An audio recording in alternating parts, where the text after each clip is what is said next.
అభయం ప్రజల AP news కి స్వాగతం.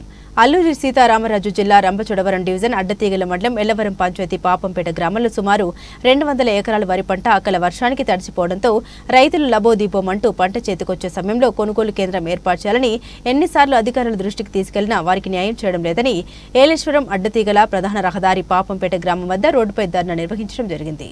దీంతో రైతులు తమకు తడిసిన ధాన్యం కొనుగోలు చేయాలని, గిట్టుబాటు ధర కల్పించాలని అధికారులు దృష్టి సారించాలని నినాదాలు చేపట్టారు.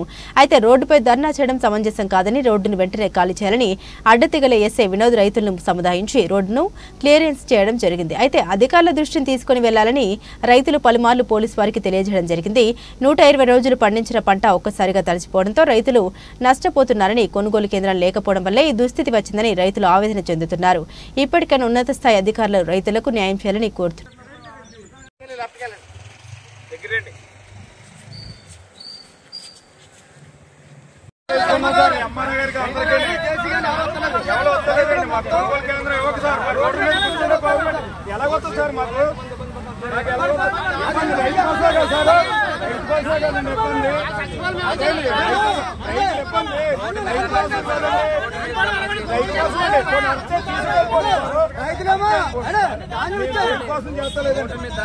కొనుగోలు కేంద్రం ఎత్తలేదండి.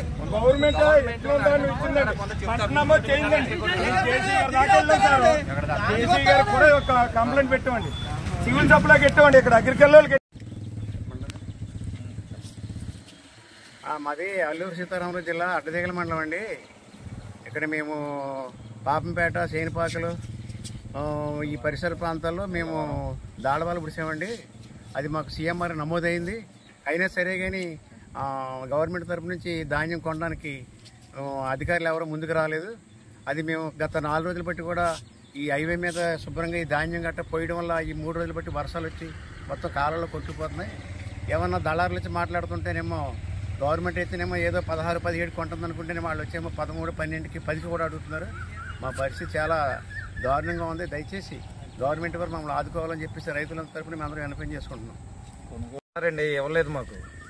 ఇవ్వండి ఈ ధాన్యం ఇప్పుడు అమ్మాలంటే దళారులు కూడా కొనరు. మిల్లర్స్ ఇవాళ 10 రూపాయలు కడుగుతారు దాన్ని. ఇప్పుడు మిల్లర్స్ ఏమన్నా కొండాలా అంటే రారు ఎవరో. ఇప్పుడు అందుకని గవర్నమెంట్ ఏదో యాక్షన్ తీసుకునేది కొనుగోలు కేంద్రం ఇచ్చి పంట నమోదు అయిందండి. పంట నమోదు అయ్యి కూడా కొనుగోలు కేంద్రం ఇవ్వలేదు అంటున్నారు, కొనమంటున్నారు వాళ్ళు. మేము అగ్రికల్చర్లో చెప్పాం, చాలా మంది దగ్గరికి చెప్పామండి. ఇవన్నీ అందరికీ కూడా పెట్టాం. అయినా కూడా ఎవరో ఇవాళ ఈ వర్షాల గురించి కడకే ధాన్యాలు చూడండి ఎలా ఉన్నాయి. ఇగో ఇటేపు ఇలా ఉన్నాయి రోడ్లన్నీ. ఈ ధాన్యాలు కొనుగోలు లేరండి ఇవాళ. గవర్నమెంట్ అని చేత ఆదుకుని మాకు కొనుగోలు కేంద్రం రప్పించి ధాన్యం కొనిపిస్తే గవర్నమెంట్ ఏమన్నా నిలబడతాం. లేకపోతే రైతులు ఆత్మహత్య చేసుకోవాలండి వీటి కోసం. మేము ఇవన్నీ తిరిగి ఇంత ఇలా పోతే రైతు ఏ రైతు అన్నా ఏం చేయగలడు చెప్పండి. ఇది ఇలా నానిపోయింది. ఇప్పుడు సన్నగా మధ్యాహ్నం 2 గంటలకు వర్షం వచ్చిందండి. చూడండి కడకని తాటల్లో జనం అందరూ ఇంతమంది రైతులు ఇవన్నీ ఉంటుంది. ఇవాళ ఇది ఆదుకోకపోతే ఆత్మహత్య చేసుకుని చచ్చిపోవాలి తప్ప మాకు ఆధారం ఏముంటుంది చెప్పండి. ఒక్కొక్కరు 15 ఎకరాలు 20 ఎకరాలు ఊడ్చిన రైతులు 2 ఎకరాలు ఊడ్చినాయి, 3 ఎకరాలు ఎంత చెట్టుకు అంతే కాలండి. రైతు అనేది ఏదన్నా ఒకటే కదా. అలాంటిది ఇంత 2000 ఎకరం పైన ఊడ్చామండి. ఇక్కడ పంట నమోదు అయ్యింది, సీఎంఆర్ అయ్యింది, అన్నీ అయ్యి కొనుగోలు కేంద్రం ఎత్తలేదండి మాకు. మేము ఆఖరికి జేసీ దాకా కూడా పెట్టామని చెప్పారు. మేము అందరికి పెద్దలకి అది చెప్పుకుంటే ఇక్కడ అధికారులు అడిగాం, అగ్రికల్చర్ వాళ్ళు అందరి దగ్గరికి వెళ్ళామండి. అడిగాం, ఏవోని అడిగాం, ఎండి వాళ్ళకి అడిగాం. అడిగినా సరే మాకేం సమాధానం ఉండలేదండి. కొనుగోలు కేంద్రం ఇవ్వడానికేమో ఏదైనా ఇవాళ ఇచ్చి గవర్నమెంట్ ఆదుకుని ఈ ధాన్యం కొనకపోతే దళారులు ఈ ధాన్యం కొనరండి. నానిపోయింది అంటారు, ఇరుగుతుంది అంటారు, మిల్లోడు కొంటలేదంటాడు.